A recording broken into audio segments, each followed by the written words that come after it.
I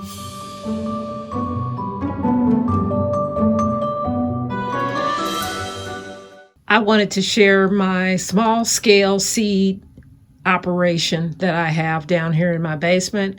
Basically, what I have here is a 36 count trays. They're broken up into 6 of these containers, and they have holes in the bottom. And then here is the other tray that holds these. These have holes in them as well. So this is what I use for that. And I used to use this bottom tray to hold both of those. And this is where I would put the water. This has no holes in it at all. But I stopped using it because it's so flimsy. It cracks. It's plastic. It's a real lightweight plastic. I guess you could get some thicker weight. I just have not found them. So I picked these up because I see that they have no holes in them. And they just do not hold up for me at all. Like I say, they're very flimsy. Right here is a hole, which after you get a hole or you get a crack like this, it's no good. So I stopped using these. And what I found was this under the bed container. I found this at the Goodwill. And this is perfect for putting your water inside, and you don't have to worry about holes. You don't have to worry about it being real flimsy. It's perfect for my setup. So what I do is I put the whole 18 count containers in here. I just put them in here and they fit perfectly. So that's that one. And then this is the other 18. So I have a total of 36. And I am not a big seed starter. It's because it's just me and my husband. And I don't mind things like my brassicas, getting those at the store. I tried years and years of trying to do brassicas, and I just hate those white cabbage moth. They decimate my brassicas. So I do not like the headache of all of that.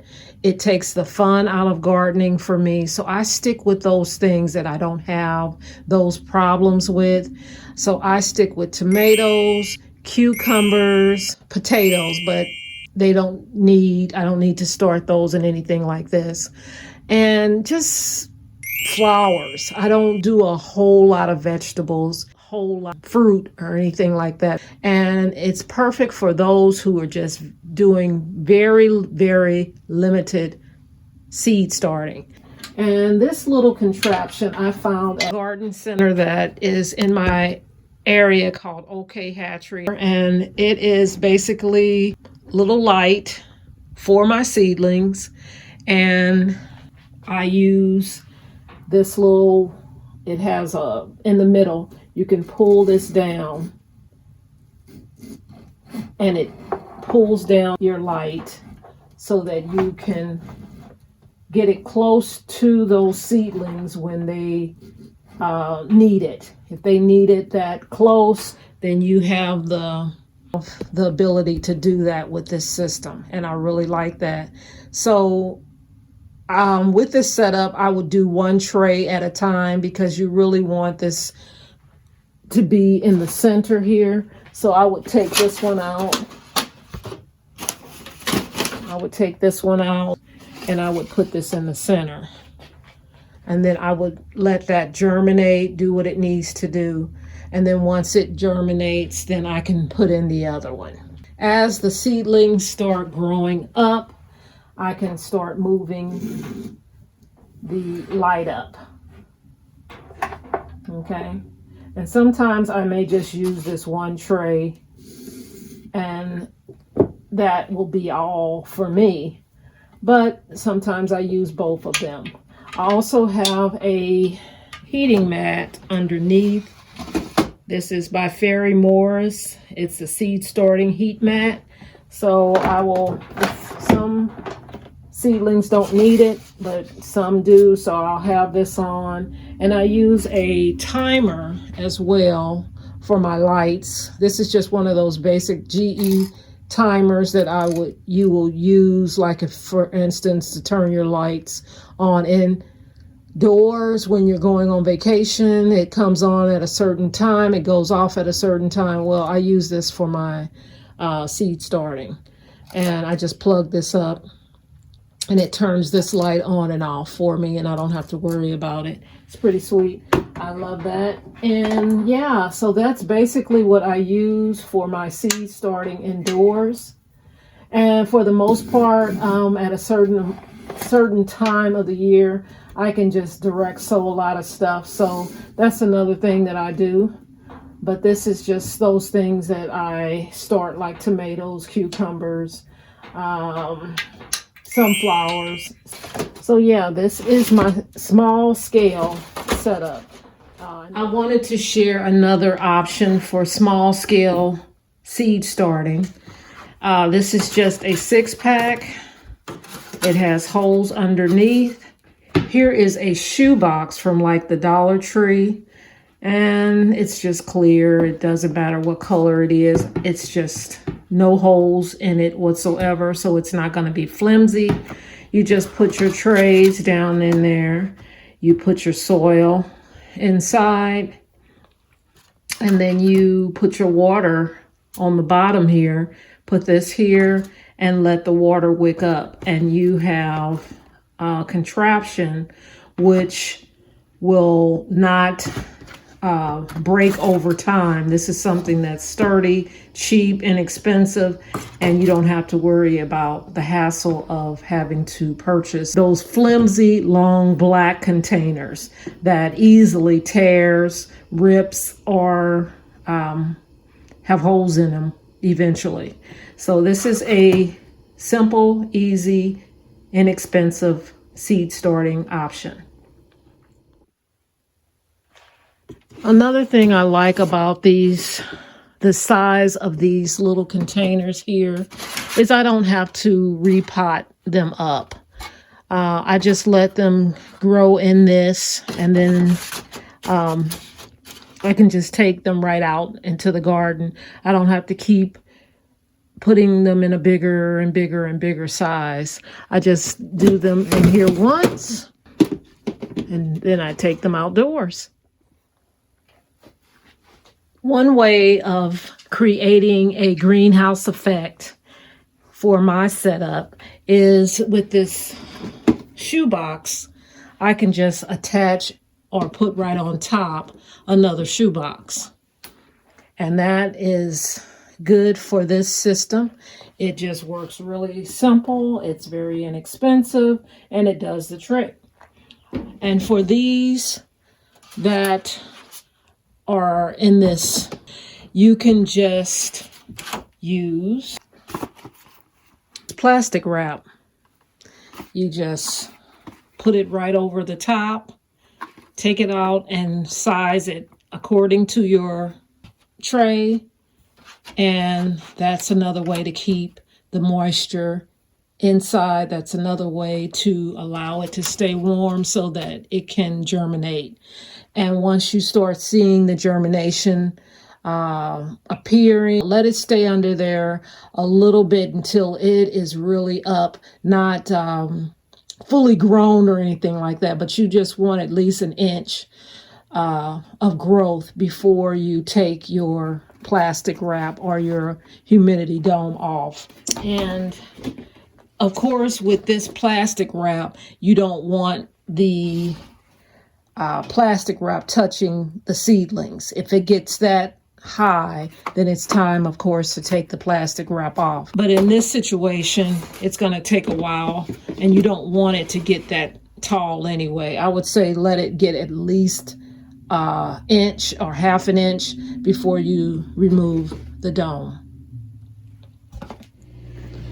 You want to start off with pre-moistened soil. This mix that I am using is Burpee's seed starting mix, and I found this at Menards, but I'm sure you can find it at any other big box stores.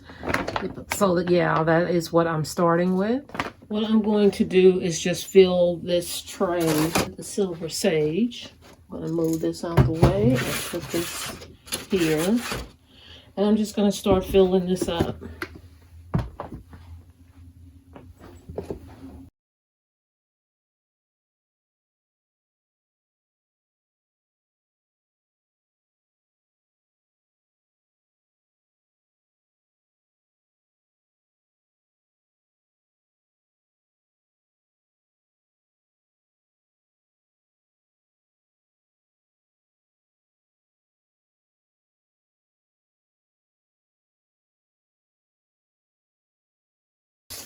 Now this says planting depth is 1/16, requires light, sprout time 7 to 14 days, water about 1 inch per week, do not overwater, fertilizing if soil is poor, mix in about 2 inches of compost before planting, do not over fertilize. And I'm going to put 2 in each.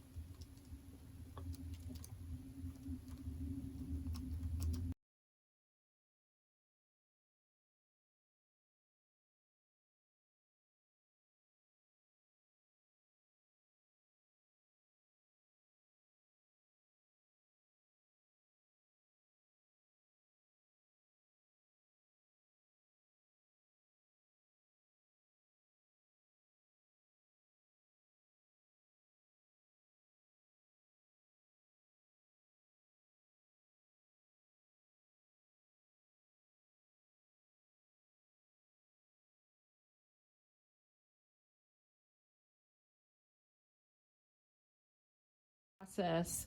I had the underbed storage box here, but it didn't make sense for me to have that box with just these two and to fill all that water in around these two. So what I did was I just put the tray in here, put the trays in here, and as you can see the condensation coming from the heat mat and the plastic being on here. And I just put them on the heat mat and put the cling wrap on top. And it is doing its thing. And my timer is set. It is plugged up here. It goes off at a certain time, comes on at a certain time. And this is a great setup for me because, like I say, I garden on a small scale. This may work for some people that just want to do very, very little instead of a whole lot. So yeah, if I had a lot to do, I would use my under storage. I would use that, this right here. I would use this and put my 36 trays in here. And then I could fill the bottom up with water and then allow the water to wick up into the trays. But until I get to that point, and I'm just right now just doing these few seeds right now, I'm going to let this germinate, do what it has to do, take the plastic off, and then I will move on to something else. But yeah, I started with these.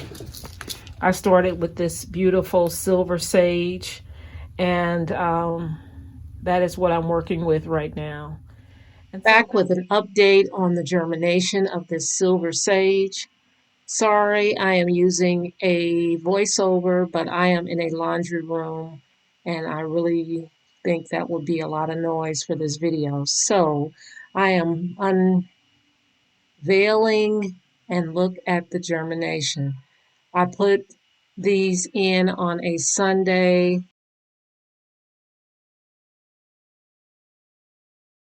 5 days later, it has germinated. I put 2 seeds per cell, and I am so excited to see these little seedlings popping up. So very exciting. Um, I was told that it wouldn't take long. Actually, the packet said 7 days. It was 5 days. This is how I add the water to the bottom. Just add it right to the bottom instead of putting it on top of the seedlings.